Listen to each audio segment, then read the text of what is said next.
The story begins with a young girl fighting against a dragon for the 100th time. Even though she keeps on failing against the huge dragon, she keeps trying her best to finish the dragon for the final time while getting mocked by the dragon at the same time. As the dragon continues to roll with the young opponent, it suggests that they should be taking a break, but the girl isn't listening to it whatsoever. The dragon realizes that the girl in front of it must be the strongest opponent it has faced till this day, as she is quite good for her age. With respect, it takes in all the high-level magic thunder blade, but the dragon doesn't die this time either, which shocks the little girl. The dragon then gets the girl unconscious by hitting her with its tail and instructs its minions to take her far away from the dragon's den where she won't get eaten by anything. The dragon is exhausted for fighting with hunters again and again as they continue to attack him for being an evil dragon, even though he doesn't do anything evil at all. There are challengers every week coming to defeat him, and they stop trying to win if they are beaten twice in a row, except for the little girl that he faced some moments ago. The dragon then quits thinking and falls asleep, knowing that thinking won't get him anywhere. It seems that the dragon is actually a Japanese salaryman who sees these stuff whenever he goes to sleep and work. Before crossing the road, he thinks of not going to work and depending on lottery money to fulfill his days. The moment he reaches the middle, a couple making out inside a car ends up hitting him on the road, only to get his untimely death. This is how our guy reincarnated as a white dragon, and he doesn't think he will be getting the answer behind it anyways. All he knows is that he is the highest ranked dragon in this whole world, but he doesn't like being called the evil dragon. His time after the reincarnation hasn't been that boring, as he passes time with the slimes and the fact that he doesn't have to go on work anymore. 3 of the slimes, named Surapachi, Surami, and Surare, flies on their master's back because of curiosity,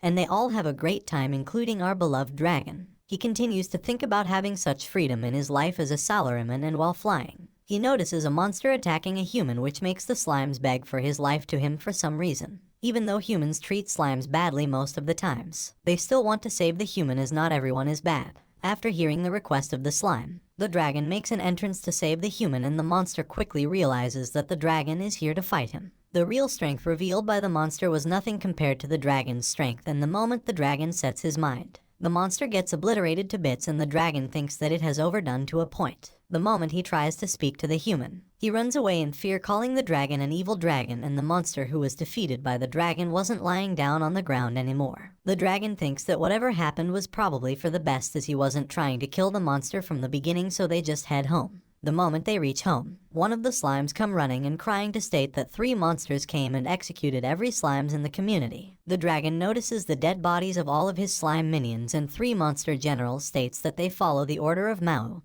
and they will be taking the dragon to their master. The moment the monster generals realize that the reason for the evil dragon to be mad is that they have slayed all of his minions, they continue to laugh while mocking him, feeling that their master will not be needing a dragon who has slimes as his minions. The battlefield changes in an instant when the dragon reveals his true color to the generals, and the last alive general takes him to their master Mao. The moment the last living general reaches his master for help, his master Mao executes him, calling him useless, and faces the evil dragon face to face, who is here to take his revenge for losing all of his slime minions. The dragon protagonist faces the master of the monster generals and states that he is holding in for vengeance for the death of his minions. Mao is astonished how a dragon was able to infiltrate his castle and asks if his own minions have finished off the other dragons. Then he reveals that he didn't have dragons but slimes as his minions, which makes the whole incident quite laughable to the guy, as he felt like it was some kind of joke. Mao thinks that our dragon is boring and uninteresting, as he has finished countless of monsters before, and the dragon continues to wonder how much of his strength he should be wasting against his opponent to finish him off. As he continues to mumble about 20 or 10%, Mao gets mad about his perception and ends up using his famous devil sword against him.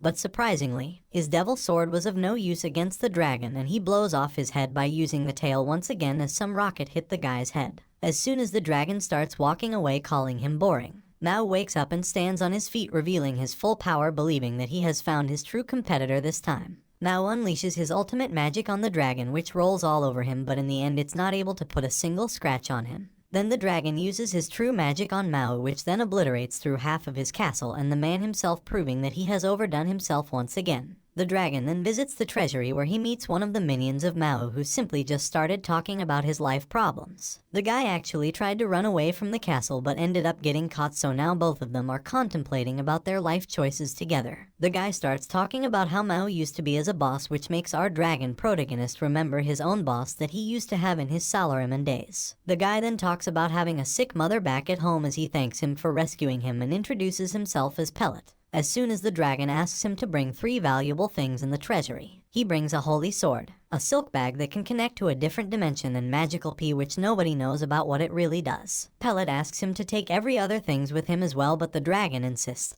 that he must be one taking all of those things with him, and also hands him a bottle of dragon tear which can cure all of the diseases. Before departing, Pellet asks for his name, and he rethinks about what his name actually was and tells him to call Wasan as he flies away. Pellet shouts at him to visit his hometown sometime, calling by his name, but all our Wasan is thinking about now is of his slimes, as he isn't fulfilled after eradicating Mao from the face of Earth. Challengers in the forest didn't stop coming as they continued to get strong by killing monsters, while the monster continued to get strong by eating strong beings. But our dragon continues to wonder how his minions got in the middle despite doing anything.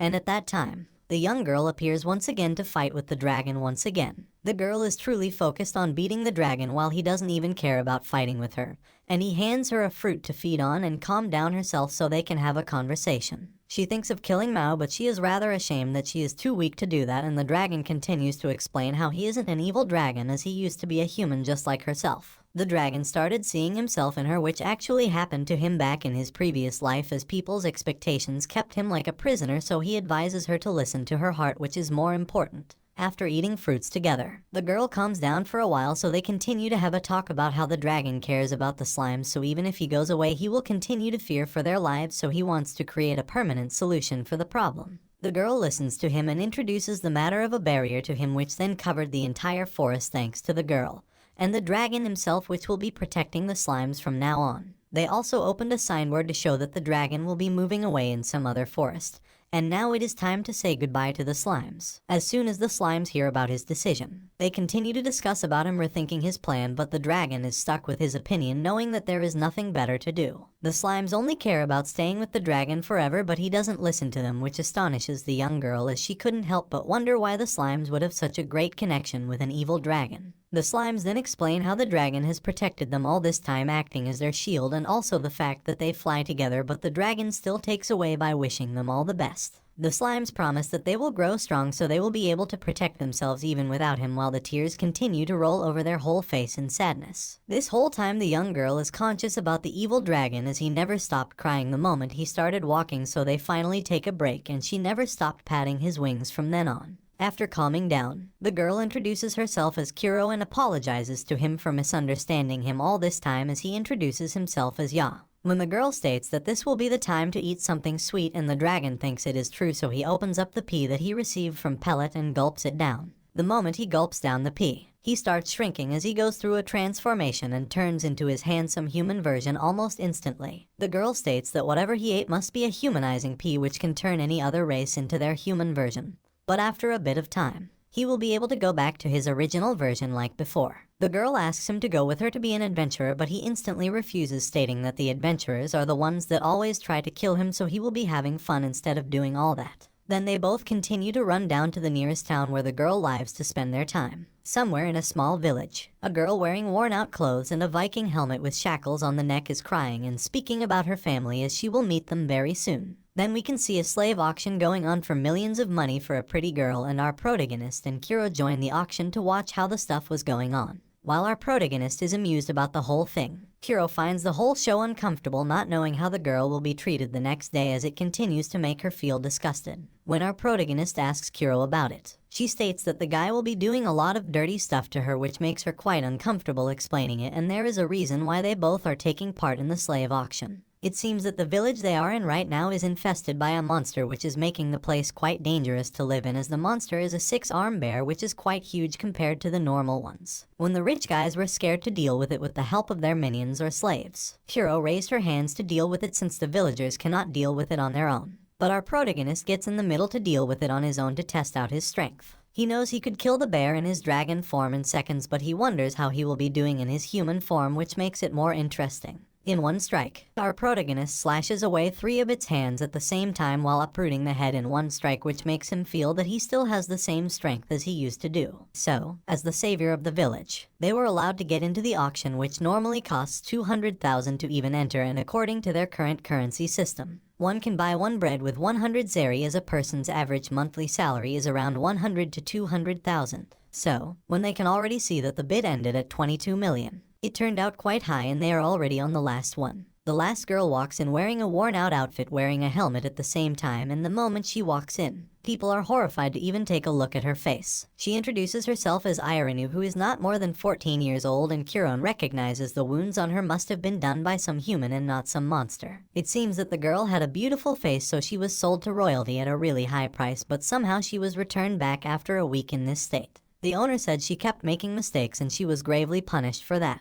Also, the person returned her when she was unused, which makes it look like the person paid truly high money just to soil his name. The slaver states that the girl is an expert in archery and can do martial arts, while the last owner didn't touch her, which makes her a virgin, but she now has an infectious disease. After hearing all this, Kuro gets so mad knowing that elves can get sick so easily even from unclean air, and now she worries if the person will live even for half a year. The whole room kept quiet as there was no interested buyer, and when the bid reached up to 20,000, our protagonist made the bid of 40,000, which got even Kuro surprised as she didn't know he had this amount of cash with him. Then our protagonist apologizes to her, stating that he will be lending some cash from her for this time, and he leaves the matter of Irinu with Kuro for a while. Then he begins questioning the slave trader, and he soon gets to know that he is just taking over the business for his friend named Karubura, which just sounds like the name of royalty, sound like pasta to him. He also gets to ask him about the normal pricing of her, and it seems our protagonist had some businessman thoughts inside his head as he is trying to resell her after she becomes healthy once again.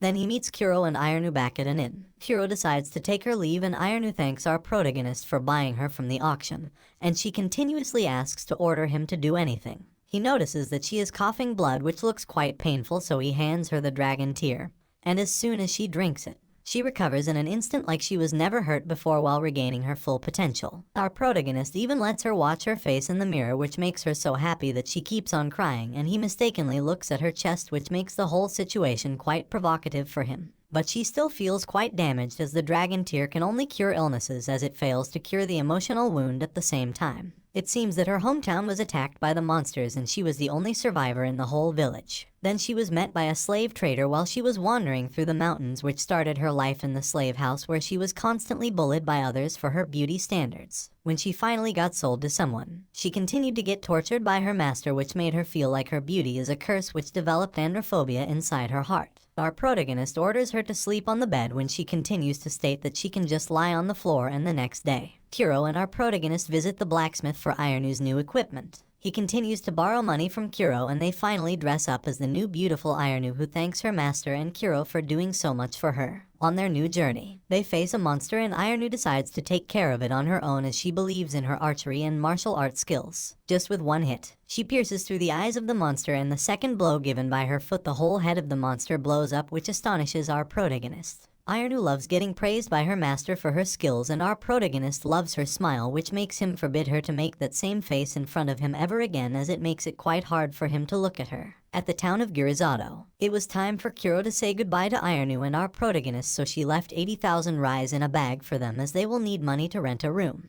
Also, she states that she works for an adventurers guild named the Shinku's Warriors, so they are welcome to visit her anytime. Our protagonist leaves a bottle of dragon tears for her, knowing that she will be needing that someday, and promises to contact her after settling down. When Kuro states that they will have to visit her for sure, our protagonist states that he will do certainly, and even Ironu thanks her for helping them all this time. Kuro wishes good luck to Ironu, stating that she should do her best as it will help her to find happiness, which makes Ironu feel positive about her future. The protagonist knows that they owe Kuro too much for her help, and they tend to never forget that, as she wasn't able to sleep because he was nearby for some reason. The protagonist states that he already owes more than 300,000, so he will have to make quick money, and they go looking for sightseeing to find themselves an inn, which Ironu agrees to do so. Then in the inn, they enter the place and notice one of the big guys complaining about spiders crawling in his room, and for that he is asking for a discount or some kind of compensation. But the manager keeps on stating that they have always cleaned the room gracefully, so there mustn't be any kind of spiders. The protagonist notices that the place looks quite clean, so there mustn't be something like that happening, and the guy keeps blaming the manager for some reason. The protagonist realizes that the guy must be trying to scam the manager, and nobody seems to meddle in their business for some reason, feeling they will only be troubling themselves into someone else's matter, when there was nobody trying to create a solution. Our guy jumps on the bandwagon trying to make peace and ends up creating a duel-like situation between him and the guy who was asking for a discount to see who wins, as the loser will be paying for all the guests. The cunning guy finds the situation amusing, stating that he will make our protagonist regret his decision as he will not even be using his sword. But before he was about to use his sword, the killing intent coming out of our protagonist ends up making the guy fall on his back as he was too scared to even speak, which was noticed by everyone else in the inn. So, since our protagonist has achieved victory, the guy decides to pay what he promised to do so in the beginning and immediately leaves the inn. Then our guy goes on to book a room for one night and a meal for 2 people, and the receptionist ends up calling the price $34,000 while he prepares to sign for the day. Our protagonist notices that the receptionist isn't scared of him, and she is rather friendly, to which the receptionist states that even though she was a little scared,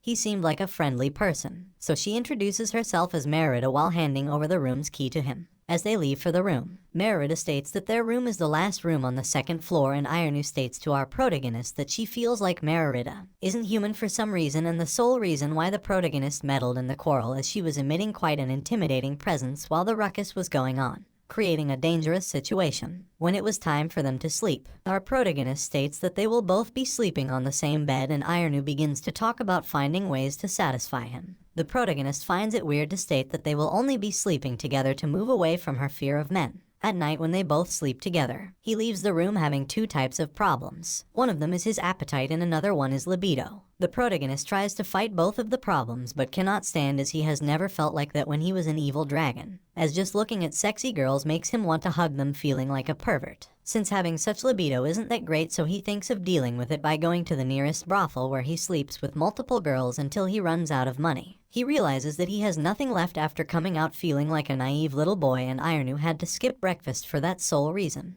As they continue to travel, our protagonist could notice that she was feeling hungry as her stomach continued to growl, but she avoids the conversation, stating that her stomach was aching for some reason. And they arrive upon some goblin monster guarding a dead rabbit. It seems that the goblins are eager to fight with them, and our protagonist divides the monster group in order to fight with them. He instantly finishes the fight by using his dragon fist, which is the most important component of a dragon, and notices that Ironu is almost close to ending her fight with the monsters. When she finally finishes, the protagonist praises her for doing such a good job, and she reveals that she was using some kind of bow magic to make the process faster to speed up the arrows. Then they get on with scavenging the goblins, and the girl states the name of Cyclops, who is the guy with one eye and fights like a brute. When he questions her why was she interested in him all of a sudden, she gets silent and states that he is the one who destroyed her entire village, so he tells her not to endure it anymore, as she should be more carefree and always dreaming like a 14-year-old girl she is. The protagonist also states that she should be speaking out loud whenever she is feeling troubled, and then after selling all of the items in their bag,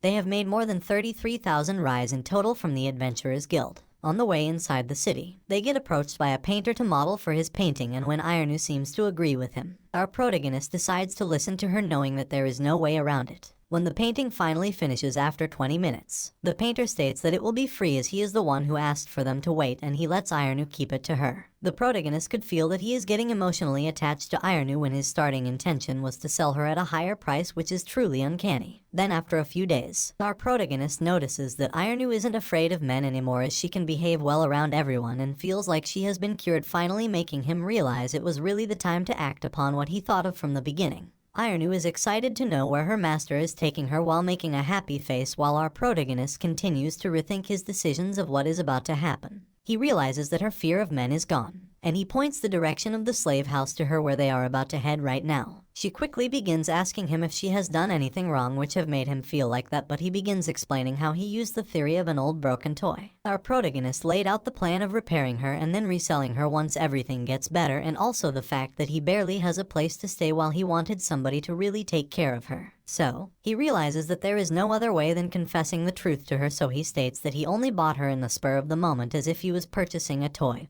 and he might not be the savior who she thinks that he is. He suggests that getting bought by a royalty must be a lot better, as he has no money and a poor personality. But Ironu states that she only considers him as her true master. She is ready to do anything for him, which leaves him no way other than revealing his true image to her, no matter how scary it would be for her. He believed that she might want to leave after seeing his true face, as he reveals the form of the evil dragon with silver scales. But she still isn't afraid of him, as she keeps on standing in front of him, accepting him anyways. When the protagonist asks her why she isn't surprised at all, she answers that she already knew about him being a dragon, since she read a book that stated that dragon tears can cure any diseases, which made it more clear to her long ago.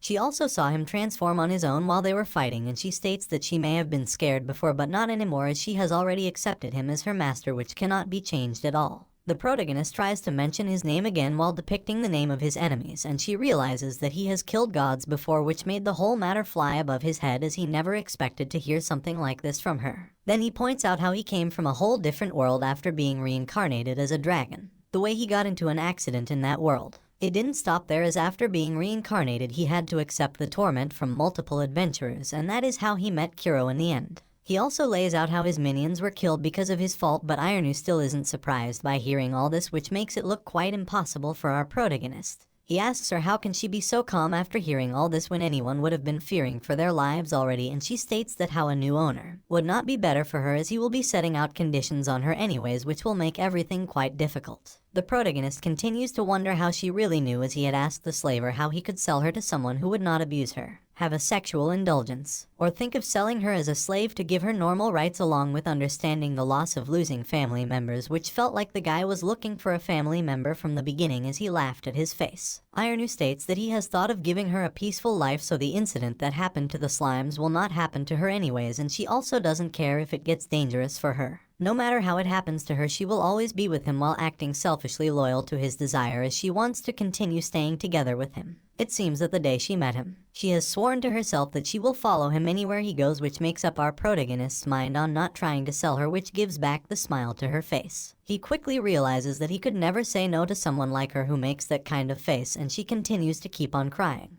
He also states that having an understanding girl like her will be profitable for him, and she promises to serve him the best way possible by even fighting his enemies. He states that nothing in their relationship will be changing, and from now on he will act like a brother, at least to her, promising to become a family for real. And to fulfill that promise, they continue to walk around the town leisurely like a family while they come across a cafe where they both eat while crying. Then soon they notice that a bloody and wounded man was walking down the road with some guards, and our protagonist notices that Ironu was glaring really fiercely toward that man. He quickly realizes that something wrong was going on, which makes him think that a 14-year-old must not be going through something that she has gone through, and he felt quite ominous looking right at the sky dyed black like ink. After the incident on the road, our protagonist gets frustrated thinking about what to do next about Ironu, as she was looking quite intense. Suddenly, when Ironu gets into the room, she decides to take a break as they will have to go out soon, and she asks what he would like to eat, as she is quite excited to have their first proper meal together. When they finish up, Ironu takes her leave, stating that she will be back for dinner, and leaves our protagonist to contemplate what is about to happen next, as she has been acting pretty crazy since the moment she saw that man.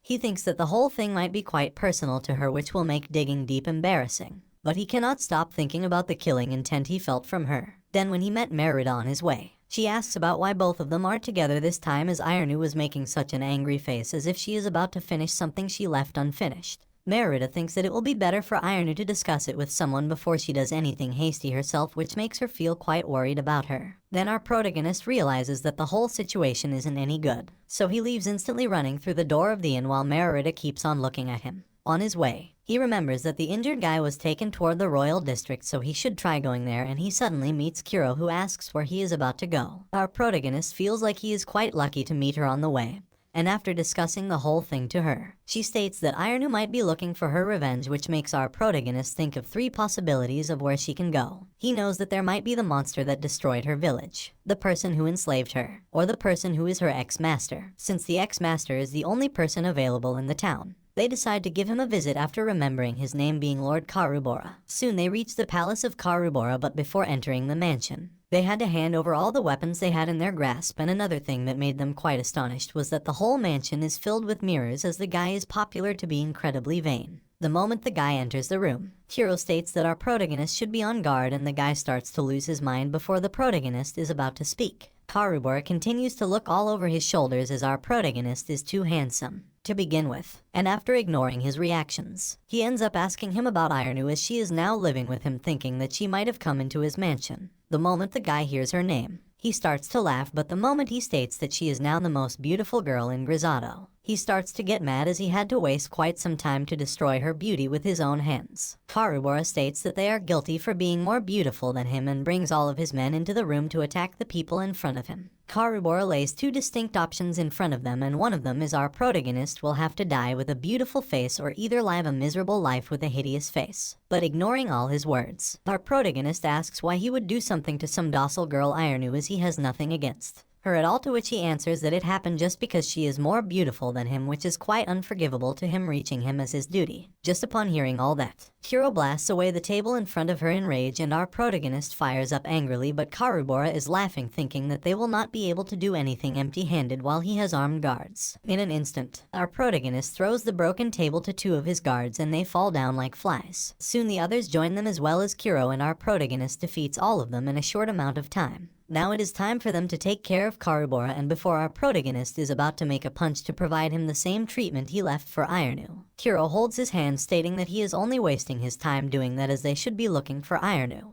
They question the man if she had come here, to which the guy says that she didn't, so they look out and Kuro asks him what the man was saying or doing when they met him on the road. After hearing everything, Kuro realizes that the guy might have been one of the victims of the one-eyed Cyclops, so they rush into the Adventurers Guild, believing that there must be some sort of information about the monster. When they reach the guild, the receptionist states that a village near the Kimmery Forest was destroyed, and the one who destroyed the village was none other than a Cyclops who later disappeared into the forest. The people whom they saw wounded yesterday are none other than the victims of the Cyclops, and the subjugation force is being assembled, which will arrive in a few days, which made the situation quite serious. It is stated that the whole team of top adventurers and the Duke's army will be incoming to subjugate the monster, to which our protagonist realizes that he might not have paid much attention to the monster when he fought in his dragon form. So, he thinks of not wasting any more time going into the forest, so he says bye to Kuro. But before he is about to exit the guild, Kuro states that she will be going with him as a friend, while Ironu is throwing arrows at the monster, believing that she will be able to return to her master after defeating it, while the others worry if they are too late already. The next scene reveals the day how Ironu's tragedy started, as she came from the hunt and witnessed her family getting obliterated by the one-eyed Cyclops. Then when she tried to meddle into the fight, her father ordered her to get away in order to save her, knowing that she will only get crushed under the monster's feet if she tries anything. She ran alone so far away and kept sitting in front of a lake on a huge boulder where nobody was able to see her. Suddenly, a motherly figure appeared beside her and wrapped her with warmth and love, who listened to all her problems. She supported her morally after feeling bad about all her problems and acted like a good friend, which made her guard down. After believing her cunning words, she decided to put up on shackles on her hands, and she instantly revealed her true face in front of her, which made Ironu quite stupid that she even believed her in the first place. That is how she became a slave of her, and by acting as her product, she found herself in the grasp of the worst royalty possible, who treated her the worst way possible. As soon as her face was ruined, she was returned back to the slaver house, where the woman realized she has no way of making money off of her, so she kept her locked in the cell as she gained a dreadful disease. All this time, Ironu felt like all of this happened to her because she ran alone while her whole family died in vain, which made her want to die badly. The moment the protagonist bought her off of the auction house, Kuro met her in the back and she realized something was truly off about her. When they returned, Kuro handed her the sword, knowing that she wanted to do something with it, and she continued to talk about leaving her be, knowing that the protagonist will agree with that. But Ironu pushed her off in disbelief, but the moment she was about to finish herself off, she noticed tears in Kuro's eyes, which caught her off guard, and she instantly gets embraced by her. And now she is alive and well because of her master and Kuro, so instead of running away, she is thinking of finishing the unfinished business to return back to her master again. But one-eyed Cyclops isn't someone who can be defeated that easily, and Ironu realizes that the monster is playing with her, which is quite noticeable off the bat, as it wasn't using any finishing blow. Then again, our Ironu is ready to bet anything on her life to fight and win against the monster standing in front of her. On the other hand, the protagonist and Kuro was fighting through lines of monsters to reach Ironu, and they finally noticed the pile of animals being dead on the ground, which was probably done by the Cyclops himself. Kuro asks him how much power does he hold right now, as he is a human currently, and he states that maybe 1-2 of 100, which his dragon body used to hold, but he still can use his dragon breath. When they are about to cross different paths, Kuro hands him a magic orb which stores magic in it, and since he will be using a magic sword with electrical power, he would be able to avoid getting shocked. Kuro even explains him how to use the power, but he thinks that he will avoid it anyways since it started sounding quite cheesy and embarrassing to him. And when they finally hear the sound of ongoing battle far from them, they notice that the whole pack of killer wolves have surrounded them to blast them all together. Kuro and the protagonist continue to finish off all the wolves in the area, and they realize that the wolves may have come to take revenge for their dead comrades. But the saddest thing is that they aren't even the ones who killed them in the first place, and they even has to hurry since Ironu's life is on the line. When more of the wolves come like a wave, Kuro instructs the protagonist to leave them to her and move on to watch over Ironu, so he decides to do what she says. But he remembers to remind her that also Kuro shouldn't be risking her life, as he isn't ready to have someone dying on him, which includes her as well. On the other hand, Ironu reaches a point in fight where she has no hope left in her as she sits down on the ground. When the Cyclops notices her lack of energy in the fight, it starts to mock her, reminding her that he remembers what happened in the elf village that day as he remembers her. He talks about having fun just like that day once again, and just then Ironu jumps above in the midair and places a dangerous kick on his throat as bloodstream continues to come out like a wave. It seems that the big guy is finally down, and Ironu feels like she is finally in peace as she continues to pray for her dead family. But when she opens her eyes, she notices the Cyclops is now standing in front of her while having no wound on the throat, and makes an incredible punch on her sideways, throwing her off on a tree. As she falls down on the ground, the monster picks her up, calling her strong, and also the fact that he will get stronger if he eats her. He also reveals that he purposefully let her leave that day, knowing that the strong ones will get stronger and come back only to get him more energy in the future, which is profitable to him. When he reveals his real purpose to her, Ironu starts to feel quite conflicted, but she decides to use the hidden blade in her shoes to defeat the enemy, but nothing happens to the monster this time as well. He reveals that in the past he ate some higher being, which ends up giving him some kind of enhancing healing power, and now he can play strong while smashing up little birds like her. Now he wonders what kind of power he is about to get after eating her, so he starts to choke her out and open his mouth to feed upon her for the final time. But the moment he opens his mouth and takes his hand forward to do so, the protagonist comes out of nowhere to place a huge flying kick on the monster as it gets stuck on a tree. The protagonist picks up Ironu, calling her name, so she wakes up, and after waking up she says sorry to him for trying to take revenge like this. The moment he states that her dark days are over and he is about to heal her, the monster picks up his weapon again and starts to walk toward them to blast them with one hit. The moment he blocks his attack, the protagonist realizes that fighting in his current form is a big problem for him since he lost almost 98% of his strength. But he ends up deflecting the attack and targeting the chest of the monster with his holy sword, but nothing happens. Then the monster places a big attack on his face that it flies him away in a great distance, and now he is ready to focus on Ironu again as Ironu begins to call out for her master in pain and agony. Ironu continues to call for her master, and it makes the monster laugh on his own, calling it a sore disappointment.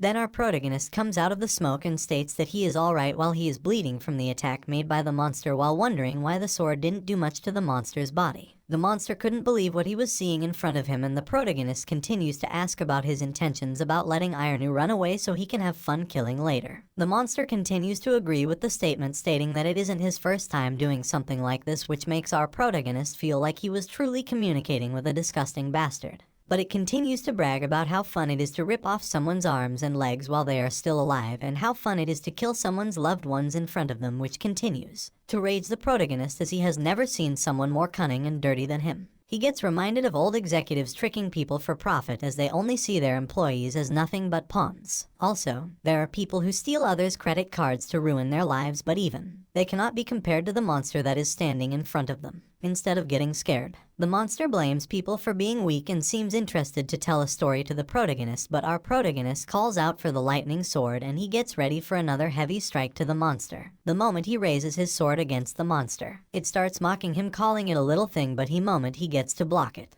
the monster truly feels the lightning as he couldn't move anymore. The protagonist notices that the trick worked and he continued to flash the sword on the whole body of the monster in front of him, but then he does something impossible. The monster starts running toward Ironu, who is sitting down wounded, and instantly grabs her with his right hand, which makes the protagonist react badly. Ironu shouts for him to not worry about her, but there is no way that he is about to leave her in danger, so he thinks of pulling for a team-up thingy. The monster continues to offer him various things, like if he brings strong opponents, he will be giving the protagonist wealth beyond what he can even imagine, as they can have anything from the weaklings. The protagonist cuts off his hand instead of listening to him, which weirds out the monster as he didn't expect something like that to happen, and when he questions the protagonist about it, he states that it is in rule in their country to show someone their blood to make it look like an act of trust, since he will be able to live a good life by the wealth granted by him. The monster continues to laugh at the whole scenario, thinking that his planning has been going well, stating that their relationship will be going well, and suddenly, worms arise from the face of Earth to attack the monster. It seems that the worms have been awoken from the underground due to the blood spilled by the protagonist, and they are now focusing on attacking the biggest enemy around, which gives the protagonist to run away with Ironu. While fighting with the worms, the monster gets mad and uses his one-eyed laser beam to finish off them together, and when Ironu notices it, she decides to sacrifice her life for her master, but the protagonist reveals his dragon hands to save the day. The monster couldn't believe that he was able to block it by looking at his hand, and the protagonist decides to deal with the rest that was in front of him. The monster couldn't believe that he will be on the road of death so easily as the protagonist cuts up every limb of his body to turn him handicapped on the ground and continues to beg him not to stab his heart as he will die if that happens. The protagonist knows that stabbing will do nothing to the monster, so he catches the beast on his words as he has already faked his death to run away and decides to reveal his true face in front of him. The moment the monster catches on the fact, it was already too late for him as the protagonist stabs his head with the holy sword in his hands, which seals the end of the monster's fate. Serious things tend to go inside the protagonist's mind when Ironu doesn't seem to wake up knowing that he has to cry hard now, which is the only way to save the girl since his tears work like a healing potion. He gets out the chili sauce he got as a prize and starts chugging it down his throat, trying to cry as his whole mouth continues to burn while he keeps on crying like a madman. Suddenly, Ironu finally wakes up and he lets her know that the monster is now finally dead and he was able to save her by healing her up somehow. Ironu realizes that he has saved her once again as she continues to form up more trouble for him with every step she makes, and even though she tried her best to help him, she is too weak to do so, for that she is ashamed. The protagonist states that it is fine as he is fine with that trouble as he has already accepted her as a family member, so she can be more selfish to live the way she truly wants. When she finally calms down, they decide to go look for Kuro, and after not finding her where she was, they thought that she might have gone back to the town, and on the way, they meet the disgusting royalty who almost ruined the life of Ironu. The man was waiting with a load of men behind him as he is disappointed not to see Kuro with him, as he is about to make the protagonist pay for his acts against his beautiful face. The protagonist instantly recognizes the man to be the Karubora guy, and the man quickly recognizes Ironu as soon as he glances over her,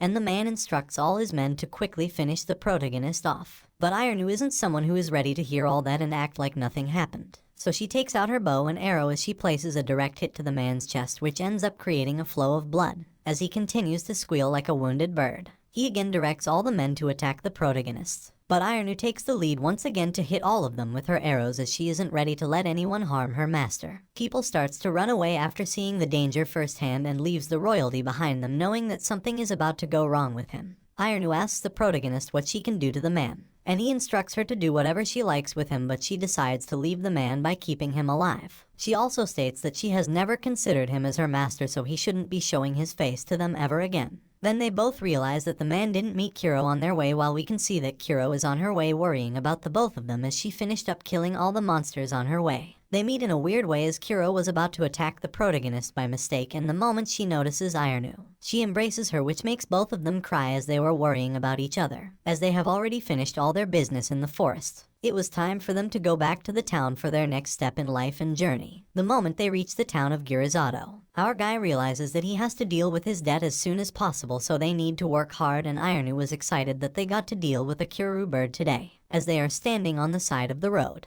they notice an expensive-looking carriage, which is possibly the one which is owned by the landlord, as only the poor people have to walk on their feet. On the other hand, the lord's daughter was having a discussion with her knight about her father assembling a subjugation corps just the same way when the silver dragon appeared. But she still believes that her father would never attack the villagers, which makes the knight sigh on what she was hearing with her own ears. Lucille thinks about the silver scale dragon, who is completely different from the rest as she has seen him with her own eyes. The dragon that can kill gods if they fight together. 2 years earlier she was in the Great Canyon practicing on her magic skills with the wand she has, but she believed that she wasn't good enough even though she has been practicing quite hard. She got away from her knight Rosella as she has created distance from them, and even the guard might be looking for her, but she feels refreshed coming to the canyon to practice on her skills. While she was lying down on the ground, she meets some slimes who end up greeting her by mistake, and after realizing the ruckus they caused, they try to run away from the situation. Lucille couldn't believe what she was seeing, so she calls them back, stating that she means no harm toward them, and even throws away her weapon to make her believable to them. She finds them so cute, so they all start to get introduced to each other, and the slimes state that their names are given by their boss as they somehow got separated from him. When Lucille states that she wants to help them find their boss, they dance in happiness while she continues to wonder if their boss might be a giant slime or something. The moment one of the slimes notice a ball-like particle forming on the rocks, it thinks that it might be something quite precious, so it was about to give it to his boss, but before Lucille was about to warn him, it ends up blowing up on his face and grows into a huge monster, and its subjugation is rated as an A-rank mission at the Adventurers Guild. The monster is none other than an earth elemental, and Lucille takes the lead, stating that she will be buying some time for the slimes so they can run away from the trouble. But the slimes do not listen to her and state that they will be attacking the monster to help her as well. But they soon realize that their hits aren't going to do much, while they will continue to get hurt on their own. Lucille states that they should be leaving that job to her as she is capable to defeat it with her strongest magic power, and the moment it hits the monster's core, it blows up in an instant but then gets fixed in an instant like nothing happened. She realizes that destroying the core, which is that orbit, will just keep on coming back, but to find the hidden with the little amount of mana she has left, it will be impossible for her to fight back. After realizing that defeat is inevitable, she guards the slimes and sits down on the ground while guarding the slimes, but gets protected by none other than the silver scale dragon. The slimes start to smile in happiness after having a look at their boss, who is now about to protect them from trouble. The dragon then instructs them all to move away from him as he is about to fight with the monster in front of him, and he ends up making a great hit, but it doesn't do anything crucial. Lucille then helps him out, stating that there is a core inside the monster, so he should be destroying it properly to finish the monster off, so he rises up above in the air to crumble the monster into a pile of dust. Lucille finds his abilities amazing, so she begins to cheer with the others, and now it was time for the dragon and his minions to go back home. Before parting their ways, the dragon states that he doesn't think he will be meeting her again, so he thanks her for saving the slimes from danger. As he begins to fly away, Lucille thinks that he has stolen her heart, so she wants to meet with him once again. And now in the present time, she is discussing with Rosella what they are about to do today, while the real dragon man is standing right close to their carriage. In the evening, the protagonist and Ironu goes to the guild to get their money for the bird they have killed today, while their receptionist for today is the lovely Shiera, who is impressed by their abilities. The protagonist starts to brag about the bird's potential to make the situation look more appropriate,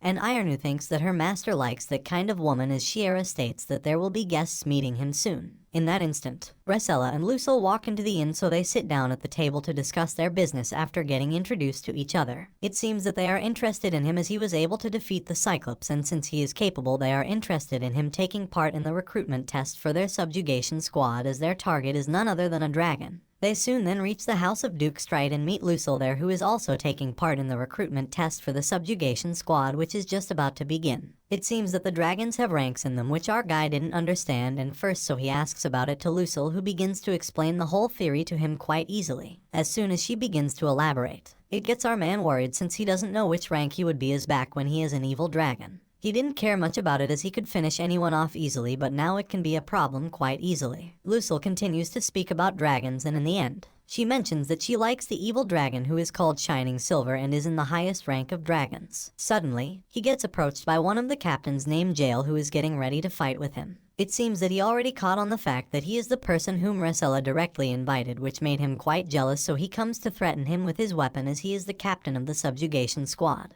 While he continues to threaten the protagonist, he continues to feel some chill coming from somewhere and notices that Ironu was going insane while feeling the true agony of someone threatening her master. After seeing the sight of a young girl calling him a master, the guy keeps on calling him a freak for having her as his slave, but the moments continue to get intense with Ironu, who then gets her arrow locked and loaded onto the man for blabbering nonsense about her master while stating that he shouldn't be saying dirty stuff about her master. Even Lucille realizes how angry Ironu can be when someone insults her master, and the protagonist ends up calling off the confrontation between them, knowing that anything hasty can happen anytime soon if it keeps on like that. Suddenly, the main captain Garbaz arrives to hit on Jail's head, stating that he shouldn't be messing with the guests.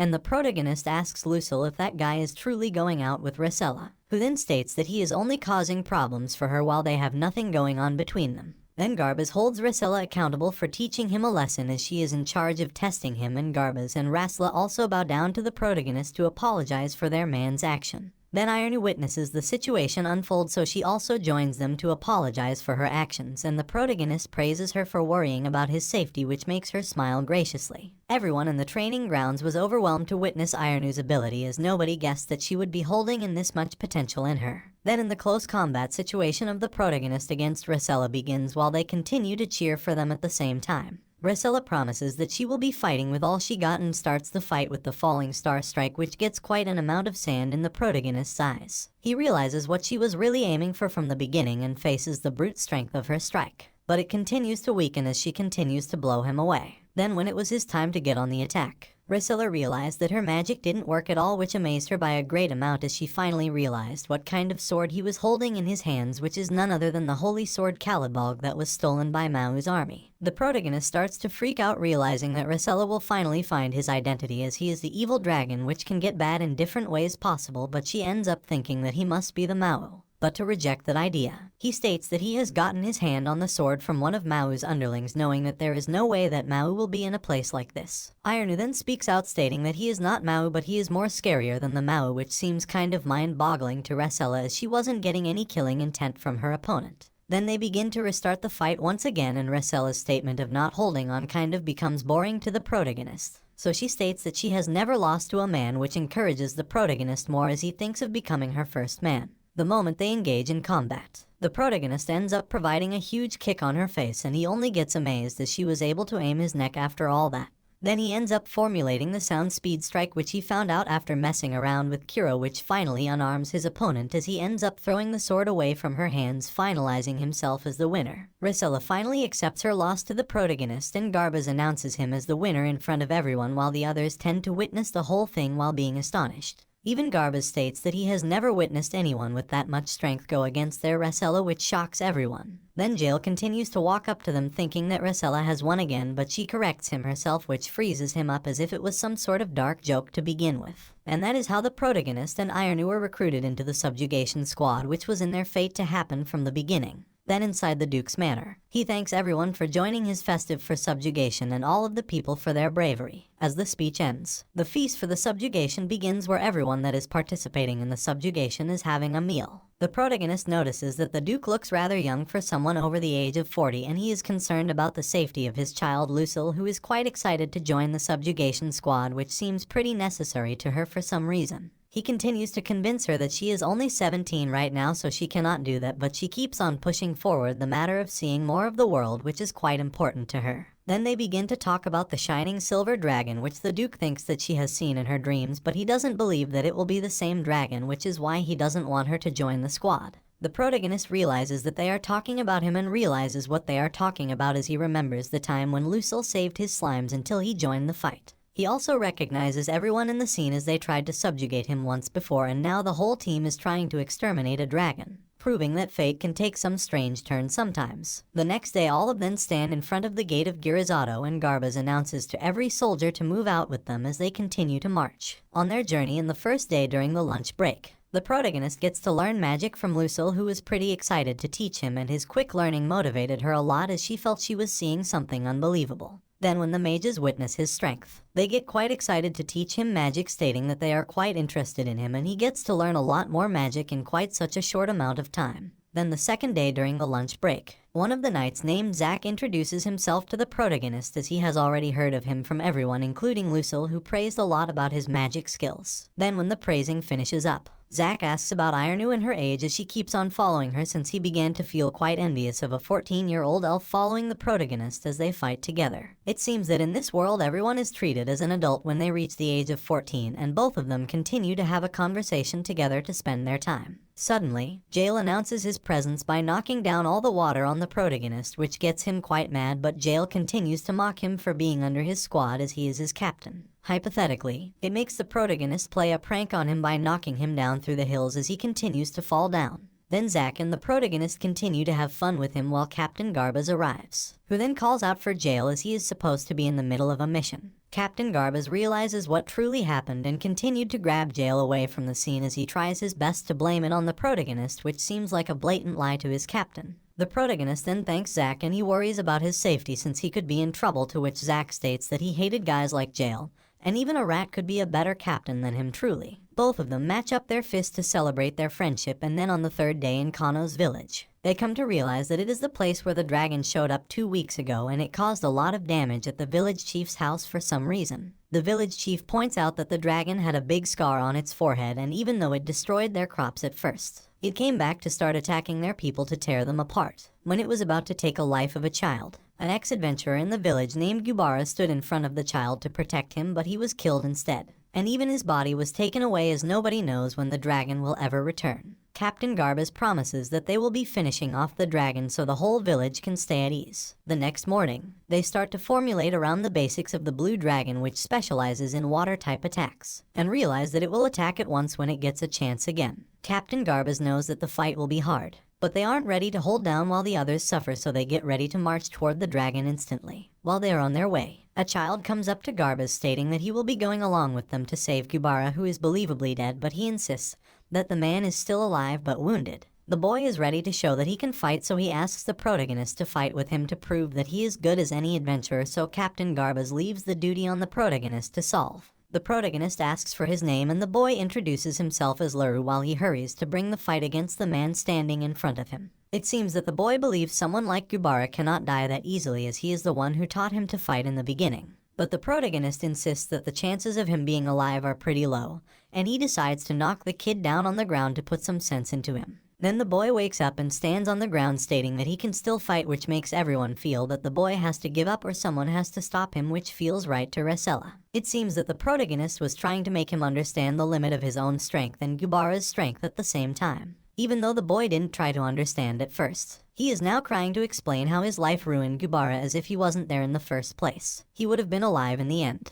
He still remembers the smiling face of Gubara as he proceeded to save him through the end, and he requests the protagonist to take revenge behalf of him. Then the whole squad finally starts to march in the direction of the dragon while the boy continues to weep, and Zack soon finds out a dead male body in the lair with a sword which is presumably Gubara's. The moment the protagonist witnesses the sword, he states that he will be using that sword, and suddenly, the whole squad tents get attacked by the blue dragon, who is now ready to show his face in front of the whole audience while the protagonist and Ironu is looking right at him in sheer determination. And that's how the first part of this manhwa ends. Well guys, if you like this video and you want a second part, comment below with the word part 2. Also subscribe to the channel, hit the bell and like the video. But most important, leave a comment. Until the next video.